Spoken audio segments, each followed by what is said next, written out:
ಕೋಲ್ಕತ್ತಾದ medical ವಿದ್ಯಾರ್ಥಿನಿಯ ಮೇಲೆ ಅತ್ಯಾಚಾರ ಮಾಡಿ ಕೊಲೆಯನ್ನ ಮಾಡಿರುವುದನ್ನು ಖಂಡಿಸಿ ಕೋಲಾರದ ಐಎಂಎ ಹಾಗೂ ಎಲ್ಲ ವೈದ್ಯರಿಂದ ಹಾಗೂ ಶುಶ್ರೂಷಕ ವಿದ್ಯಾರ್ಥಿಗಳಿಂದ ಇವತ್ತು ಕೋಲಾರದಲ್ಲಿ ಪ್ರತಿಭಟನೆಯನ್ನ ಮಾಡ್ತಾ ಇದ್ದಾರೆ. ಸೊ ಅವರನ್ನೇ ಕೇಳೋಣ ಏನ್ ಹೇಳ್ತಾರೆ ಅಂತ. ಮೇಡಮ್, ಕೋಲ್ಕತ್ತಾದಲ್ಲಿ ಏನು ವೈದ್ಯಕೀಯ ವಿದ್ಯಾರ್ಥಿಗಳ ಮೇಲೆ ಇವತ್ತು ಒಂದು ಹಲ್ಲೆಯನ್ನ ಮಾಡಲಾಗಿದೆ, ಅತ್ಯಾಚಾರ ಮಾಡಲಾಗಿದೆ, ಏನ್ ಹೇಳ್ತಾರೆ? ಕೋಲ್ಕತ್ತಾದಲ್ಲಿ ನಡೆದಿರೋ ಘಟನೆಯಿಂದ ಅದು ಒಂದು ಘಟನೆ ಇಲ್ದ್ರೆ ಪ್ರತಿಯೊಂದು ಘಟನೆ ಹೆಣ್ಣು ಮಕ್ಕಳಿಗಾಗುವಂತ ಭ್ರೂಣದಿಂದ ಹಿಡಿದು ಮದುವೆ ಆಗಿ ಮಕ್ಕಳಾಗಿ ತಾಯಿಯಾಗಿ ಅತ್ತೆಯಾಗಿ ಅಜ್ಜಿಯಾಗಿ ಪ್ರತಿಯೊಬ್ಬರಿಗೂ ಇರುವಂತ ಶಿಕ್ಷಣಗಳು ಕಷ್ಟಗಳು ಅದನ್ನ ತೀರಿಸಬೇಕು. ಇದಕ್ಕೆ ನ್ಯಾಯ ಬೇಕು. ಸೊ ಪ್ರತಿಯೊಂದು ಹೆಣ್ಣು ಮಕ್ಕಳಿಗೆ ರಕ್ಷಣೆ ಬೇಕು. So we want justice, we want justice. ಎಷ್ಟೋ ತಂದೆ ತಾಯಿಯಂದ್ರು ಹೆಣ್ಣು ಮಕ್ಕಳ ಮೇಲೆ ನಂಬಿಕೆ ಇಟ್ಟು ಮೆಡಿಕಲ್ ಕಾಲೇಜುಗಳ ಮೇಲೆ ನಂಬಿಕೆ ಇಟ್ಟು ತಮ್ಮ ಮಕ್ಕಳನ್ನ ಹಾಸ್ಟೆಲ್ ಇರಕ್ಕೆ ಮೆಡಿಕಲ್ ಕಾಲೇಜಲ್ಲಿ ಓದಕ್ಕೆ ಪರ್ಮಿಟ್ ಮಾಡ್ತಾರೆ. ಆದ್ರೆ ಎಷ್ಟು ಮಾತ್ರ ರಕ್ಷಣೆ ಇದೆ ಇವಾಗ ಹೆಣ್ಣು ಮಕ್ಕಳಿಗೆ ಅಂತ. ಈ ರಕ್ಷಣೆ ಸಮಸ್ಯೆದಿಂದ ಪ್ರತಿಯೊಂದು ಮಕ್ಕಳು ಎಲ್ಲರೂ ಈಗ MBBS ಸೇರಿದ ಮಕ್ಕಳು, PG ಸೇರಿದ ಮಕ್ಕಳು ಎಲ್ರಿಗೂ ಸ್ಟ್ರೆಸ್ 30 to 35% ಹೆಣ್ಮಕ್ಕಳಿಗೆ ಸ್ಟ್ರೆಸ್ ಲೆವೆಲ್ ಹೈ ಆಗಿದೆ.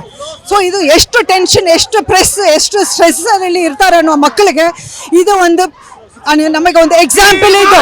ಸೊ ಇದಕ್ಕೆ ನಮಗೆ ನ್ಯಾಯ ಬೇಕು, ಹೆಣ್ಣು ಮಕ್ಕಳ ರಕ್ಷಣೆ ಬೇಕು. ಭ್ರೂಣದಿಂದ ಹಿಡಿದು ಸಾಯೋವರೆಗೂ ಹೆಣ್ಣು ಮಕ್ಕಳಿಗೆ ರಕ್ಷಣೆ ಬೇಕು. ಇದು ಎಲ್ಲ ಲೆವೆಲ್ ಇಂದನು, ಹಾಸ್ಪಿಟಲ್ ಇಂದ, ಕಾಲೇಜಿಂದ ಹಿಡಿದು ಮಿನಿಸ್ಟರ್ ಲೆವೆಲ್ ಇಂದ ಹಿಡಿದು ಗವರ್ಮೆಂಟ್ ಲೆವೆಲ್ ಇಂದ ಹಿಡಿದು ಇದಕ್ಕೆ ಒಂದು ರಕ್ಷಣೆ ಬೇಕೇ ಬೇಕು.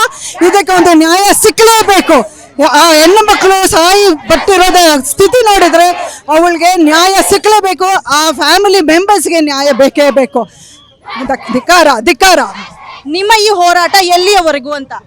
ಇದು ಕೊನೆವರೆಗೂ ನಮಗೆ ನ್ಯಾಯ ಸಿಗೋವರೆಗೂ ನಾವು ಈಗ ಪ್ರತಿಭಟನೆ ನಿಲ್ಲಿಸೋದಿಲ್ಲ. ಮೇಡಮ್, ಈಗಾಗಲೇ ಅದೆಷ್ಟೋ ಹೆಣ್ಣು ಮಕ್ಕಳ ಮೇಲೆ ಆಲ್ರೆಡಿ ಹಲ್ಲೆಗಳಾಗಿದೆ. ಆದರೆ ಯಾರು ಕೂಡ ತಲೆ ಕೆಡಿಸ್ಕೋತಾ ಇಲ್ಲ, ಸರ್ಕಾರಗಳಾಗಿರ್ಬೋದು, ಯಾವುದೇ ಒಂದು ರಾಜಕೀಯ ವ್ಯಕ್ತಿಗಳಾಗಿರ್ಬೋದು. ಆದರೆ ನಿಮ್ಮ ಈ ಒಂದು ವೈದ್ಯಕೀಯ ಒಂದು ಡಾಕ್ಟರ್ ಮೇಲೆ ಹಲ್ಲೆ ಆಗಿದೆ ಅಥವಾ ಅತ್ಯಾಚಾರ ಆಗಿ ಕೊಲೆ ಮಾಡಿದ್ದಾರೆ, ನೀವು ಏನು ಹೇಳ್ತೀರಾ ಇದ್ರ ಬಗ್ಗೆ? ಯಾರ ಜೊತೆ ಯಾವ ಹೆಣ್ಣಿನ ಮೇಲೆ ಆದ್ರೂ ದೌರ್ಜನ್ಯನೇ. ಆದರೆ ನಾವು ಲೈಫ್ ಸೇವಿಂಗ್ ಮಾಡೋ ಡಾಕ್ಟರ್ಸು ನಮ್ಮ ಮೇಲೇನೆ ಆ ಥರ ಮಾಡಿದ್ರೆ ಮತ್ತೆ ಅವರೆಲ್ಲಿ ಹೋಗ್ತಾರೆ? ಎಮರ್ಜೆನ್ಸೀಸ್ ಎಲ್ಲ ಬಂದರೆ ಎಲ್ಲ ಹೋಗುತ್ತೆ. ಮೇಡಮ್, ಇದರಲ್ಲಿ ಯಾವುದು ಏನು ಲೋಪ ಆಗಿರಬಹುದು? ಯಾಕೆ ಮಹಿಳೆಯರ ಮೇಲೆ ಪದೇ ಪದೇ ಈ ರೀತಿಯ ಅತ್ಯಾಚಾರಗಳು, ಕೊಲೆಗಳು ಆಗ್ತಾ ಇದೆ ಅಂತ ನಿಮ್ಗೆ ಅನ್ಸುತ್ತೆ? ಟೋಟಲಿ ನಮಗೆ ವೈದ್ಯರಿಗೆ ರಕ್ಷಣೆ ಕೊಡುವುದರಲ್ಲಿ ಎಲ್ಲಾ ಸರ್ಕಾರಗಳು ವಿಫಲ ಆಗಿದ್ದಾವೆ. ವೈದ್ಯರು ಹೆಣ್ಮಕ್ಳು ಹಗಲು ರಾತ್ರಿ ಅನ್ನದೇ ತಮ್ಮ ಜೀವನದ ಸ್ವಂತ ಇಚ್ಛೆಗಳನ್ನು ಮರೆತು, ಸಂಸಾರನ ಮರೆತು ಜನಗಳಿಗೆ ಸೇವೆ ಕೊಡ್ತಾ ಇರ್ತಾರೆ. Just like soldiers. ಬಟ್ ಈ ಸೋಲ್ಜರ್ಸ್ನ ಕಾಪಾಡ್ತಾ ಇಲ್ಲ. ಜನರಿಗೆ ವೈದ್ಯರು ಅಂದ್ರೆ ಒಂಥರ ಅಸಡ್ಡೆ, ಯಾವುದೇ ರಕ್ಷಣೆ ಇಲ್ಲ, ವೈದ್ಯರು ಹೇಳಿದ್ರೆ ಕೇಳೋದಿಲ್ಲ. ಸೊ ಹಂಗಾಗಿ ಇವತ್ತು ನಾವು ಈ ಹೋರಾಟನ ಮಾಡಬೇಕಾಗಿದೆ. ಇದಿಷ್ಟು ವೈದ್ಯರ ಮಾತುಗಳಾಗಿತ್ತು.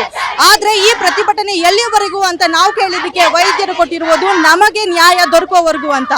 ಅದೆಷ್ಟೋ ಹೆಣ್ಣು ಮಕ್ಕಳು ಈಗಾಗಲೇ ಕೊಲೆಯಾಗಿ ಅತ್ಯಾಚಾರಕ್ಕೆ ಒಳಗಾಗಿದ್ದಾರೆ.